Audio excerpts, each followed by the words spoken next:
So why is a Facebook group important? Now, one of your goals when it comes to marketing is actually increasing brand awareness and standing out in the digital space. And that's where Facebook groups are a really, really powerful tool for you to use in your business. Hi everyone, it's Leanne Cohens here, Digital Success Catalyst and owner of Marketing Leap. And today we're going to be running through Facebook groups, why they're important, the best way to set them up, and just some do's and don'ts when it comes to actually showing up and spending the time that it does take to set up a Facebook group. One of the most important things when it comes to creating a Facebook group is, like I said in the intro, setting yourself up as the expert. The next thing is actually helping you grow your email list and create a whole group of warm leads that you can actively work with and ultimately sell to. Now, Facebook groups aren't anything new. They've been around for over a decade now. They're actually one of the oldest features in Facebook, but they're still very much underutilized. And I mean, if you've been on Facebook, no doubt there are a few different groups that you've joined. But if it's something that you're looking for your own business to actually help your business grow, it is a really, really fantastic tool. It's a place that you create a community. You can create it around a shared interest, whether it's a cause, an activity. It's not the same as a page. So a page is actually an official presence for your business or your brand, whereas a Facebook group is more where you would create your community, you have shared interests, you have certain topics that you talk about. And with your page, it's automatically public. When it comes to a Facebook group, there's actually 3 ways that you can set it up. So there's a publicly available group that anyone can join here on the Gold Coast, and there's a community page, which is actually quite hysterical half the time, Gold Coast community page where people post up anonymous things and open themselves up to all sorts of very interesting comments. And that is an open group that anyone can join. There's administrator approval groups. So that's like my group, Digital Success with Style, where as much as, I'd love to make it public, because the whole idea of my group is all around marketing and education and helping business owners show up in the digital space in a safe place. Having that administrator approval is really important because then I can dictate who joins, where they're from, who they are. And I also have a series of questions that I ask, and one of them is actually asking for their email address. Now that goes into a spreadsheet, which then automatically triggers into my database, and they get a welcome email thanking them for joining, giving them an outline of the rules and what their expectations are of them being part of the group. And then we carry on from there. Now, of course, joining the database, if they decide they get 1 or 2 of my emails and they've had enough, they can unsubscribe. So it's not a big deal.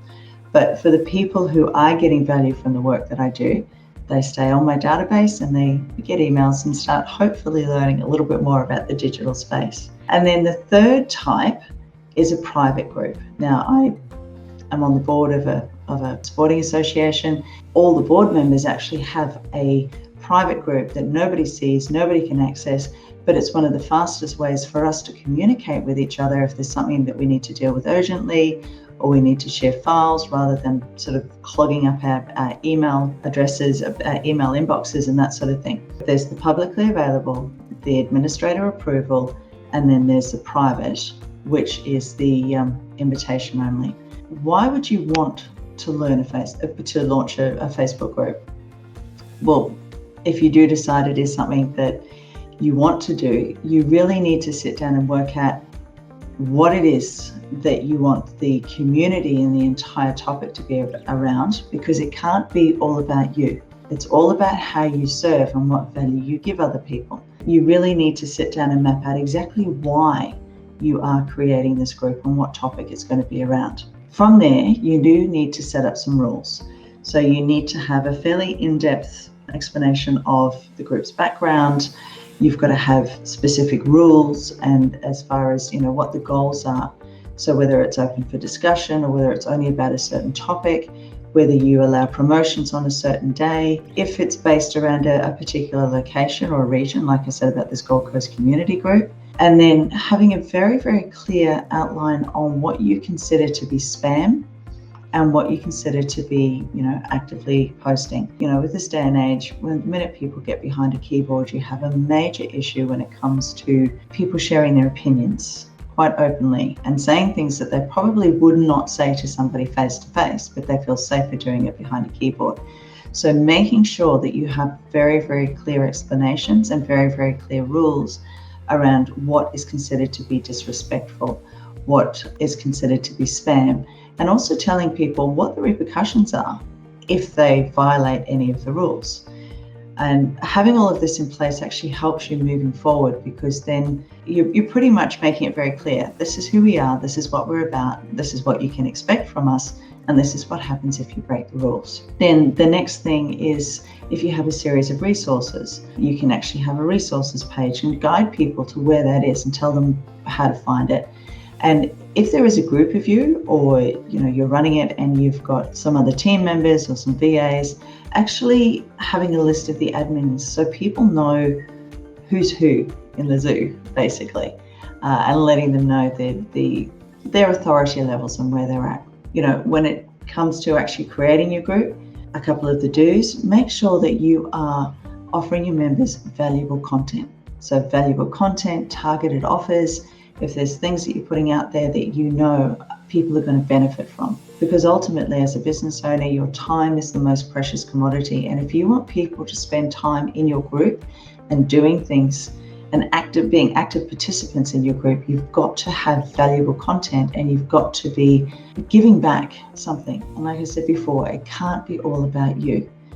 Secondly, as I said last week, in last week's video, when it comes to social media, it's all about being social and having engagement and actually interacting with your members and asking questions and talking to them. And if somebody takes the time out to comment on your post, respond, because it's all about interaction. It's about building relationships and having that engagement. Like I said before, having specific rules is really important so people know what the boundaries are. The next thing is, if you've got some raving fans, task them and even just ask them how they would feel about helping you promote the group, so they can start talking about this incredible group that they belong to, they get great value out of, and they can actually help you grow the group that way. And the next way is to send links through Facebook to other people that you think might be interested in your group. Okay, now please note I said send links. Okay, we'll get into that with the don'ts in a minute. And then create a very strong, consistent theme around the different posts that you do. So like I said, my group, Digital Success for Style, is all about marketing and digital marketing and showing up in the online space. So that's the theme of everything that we do, and helping each other grow and helping each other grow their businesses.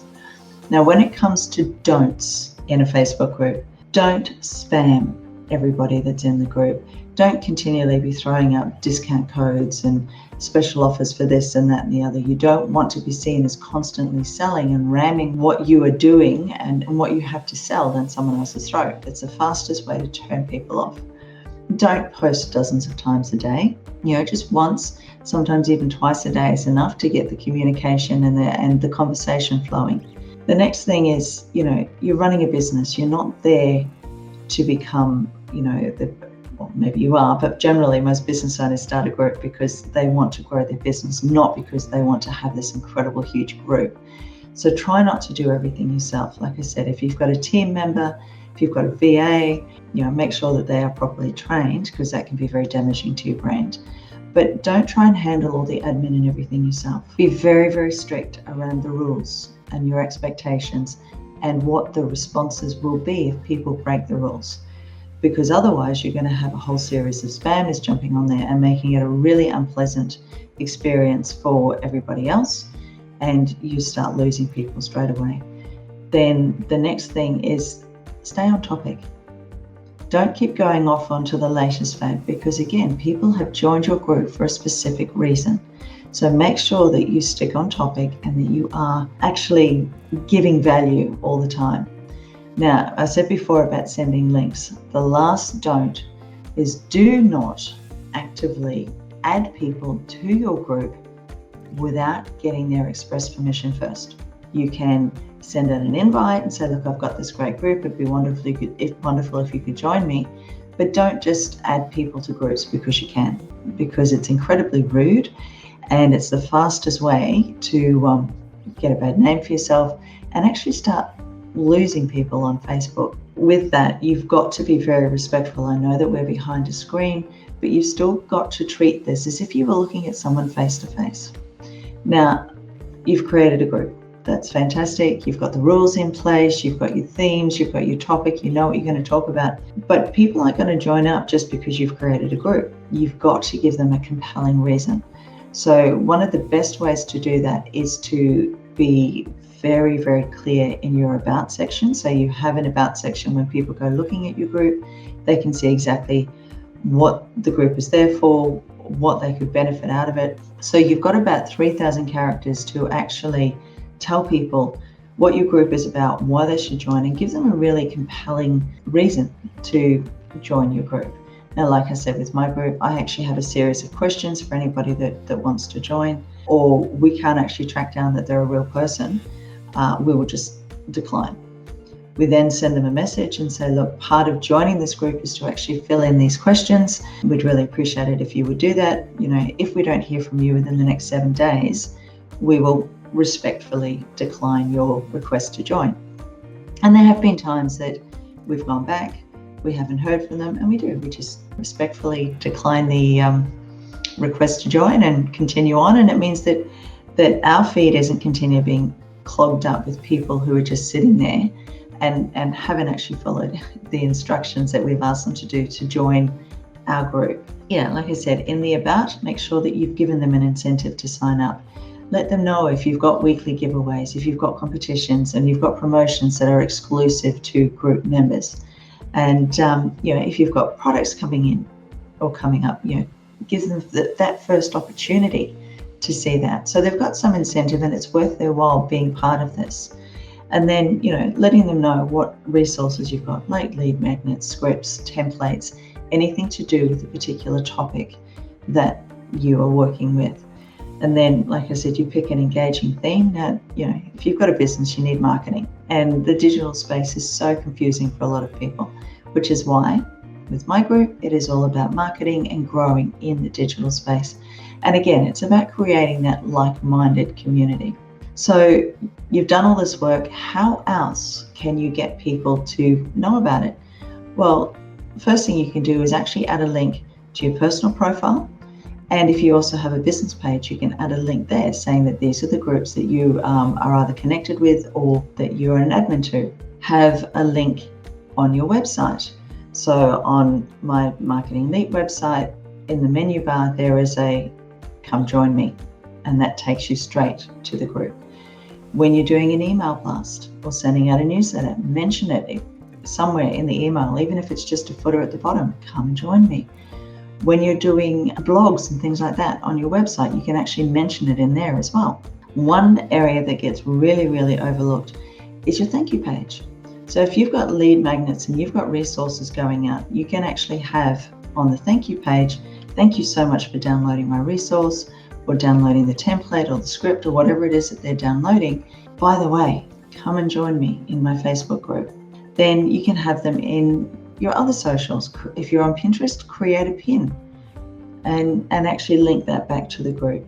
You can put it in your Insta bio if you are using some kind of a website or anything, with your bio, you can link it to there.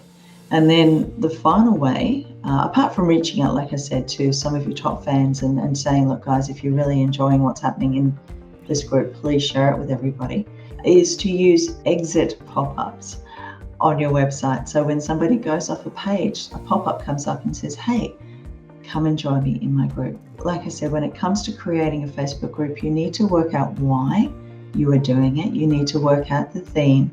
You have to make sure that it's not all about you. It's actually adding value and giving value to people's lives. And it's giving them an incentive in their learning and their growing. Finally, you've got to look at the time that it takes and work your team and create and develop your team around that so that you're not spending all your time on Facebook either. So that is some of the best ways to grow your Facebook group. and some of the best ways to actually get yourself showing up as an expert in your area on the online space. And at the same time, you're building relationships and you're building a community around you, which is really, really important. If you're ready to lose the marketing overwhelm, I would invite you to take the marketing leap. And let's have a chat and let's just see how we can help you with your business. So whether it's done for you services, for you don't have time to be doing everything on social media and you need someone to do it for you, whether it's a website rebrand, some SEO, Marketing Leap is here to help.